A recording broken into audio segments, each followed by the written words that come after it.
Let's get it. This is Sean Allen. What we gonna do is we gonna start with a number 2 because I gotta cut all of that off.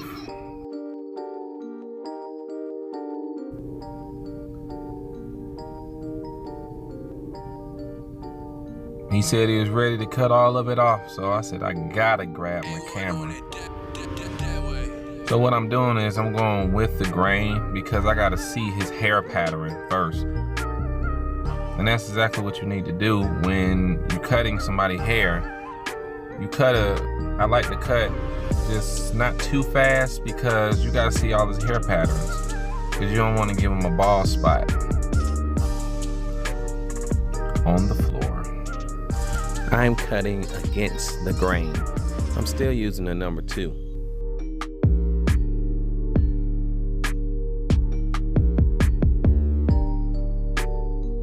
Food for thought. When somebody grows their hair out, their hair is going to be sticking up, so you have to do whatever you got to do to lay it down. But a lot of times, even when you cut it, it takes time for the hair to really lay down. So I always tell the clients, go home, brush their hair, put a do-rag on, and then it'll be all right. What I did was I put a bald blade on my 5-star seniors, the black ones, because I needed to move quicker.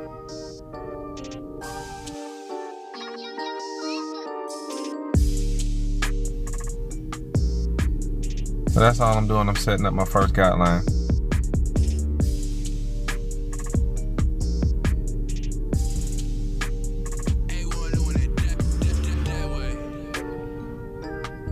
Making sure everything is neat.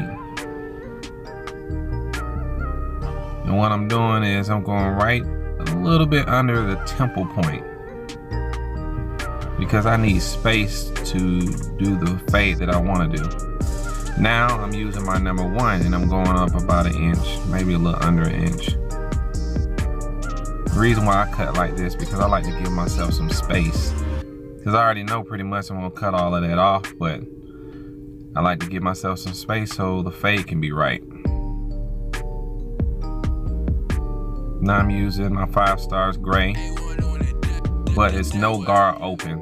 You can use any blade open as long as it's flowing with how you cut.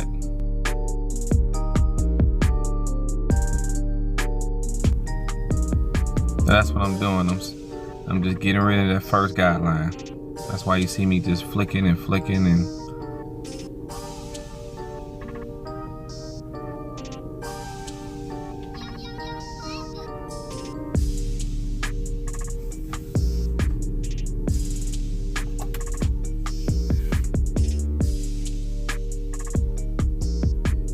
just making sure everything's organized. Now I'm using my wide blade. My wide blade is equivalent to a 1/16 guard, which is right under a number 1 guard. Now as you can see, I did a circle right there because some spots is darker than others, so you have to lower your lever down and blend it. So if y'all can see my son and my daughter, I have twins, and they helping me sweep.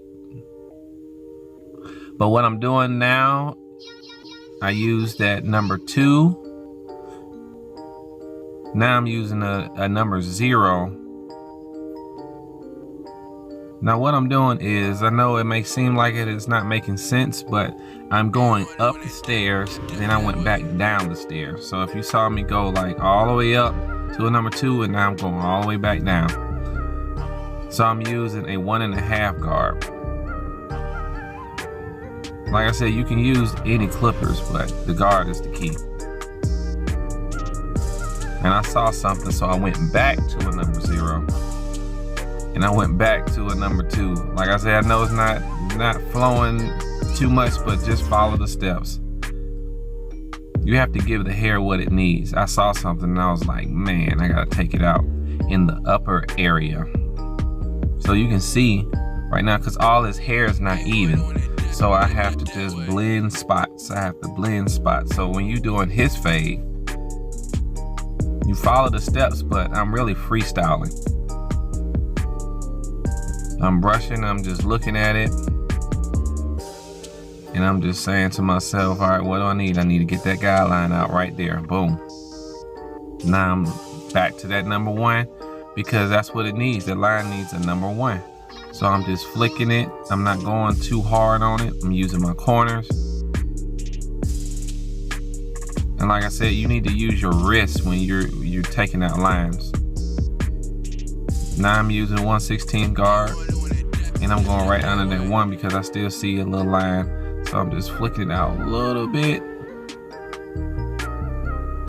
Use them corners, use them tips. I'm telling you, your wrist game will not hurt you. That's how you get a really good fade, using your wrist. Now it's line up time. And what I'm doing with his hair is I'm being very careful because his hair pattern grows everywhere. Like some parts grow sideways, some parts grow backwards, some parts grow forward. So you have to just brush it. Look how I'm looking at it, making sure it's even with both sides. With his type of hair, you have to just be patient, like on the side right here. If you can see that, I'm hitting that top first, then I'm going down. Because if I just went just straight into it on that side, it would look like a bald spot. Now it's C effect time.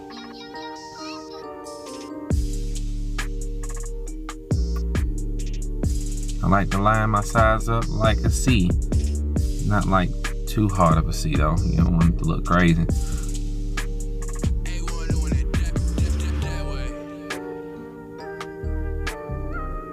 Yeah, and it's starting to come together. Starting to come together.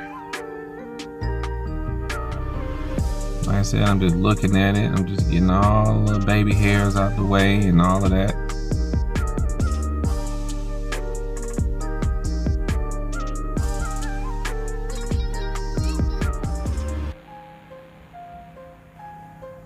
I looked at this side and I was like, okay, it needs to be up just a little bit. But you do not want to push the hairline back. I still gave myself some room.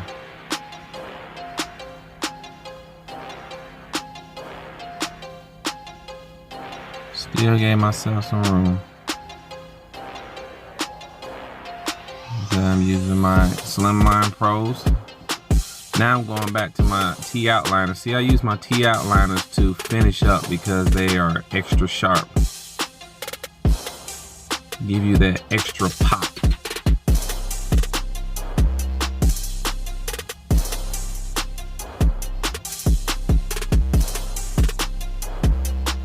I'm always cleaning up after I line up. I notice that.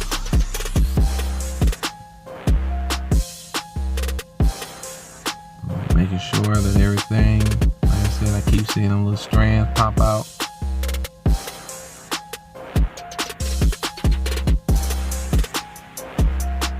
Like I said, you just cut his hair down from a big old afro. So you have to train it to lay down.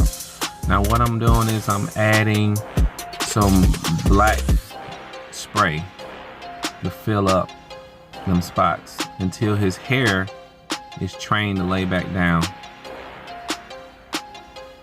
And you gotta give the client what they like, what they need, what they want. Whatever the client tell you to do, you need to do. Of course, don't do nothing crazy, but if they want you to do whatever they want you to do, your job is to give them what they need. So when I'm using the spray, you just don't just spray it on there. You gotta flick it. Even with the spray, you gotta use your wrist, like flick out motion.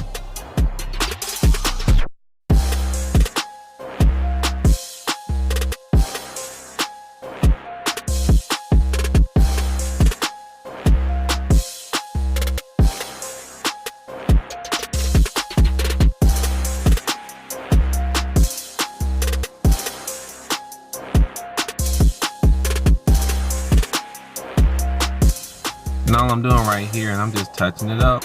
Just touching it up, that's all I'm doing.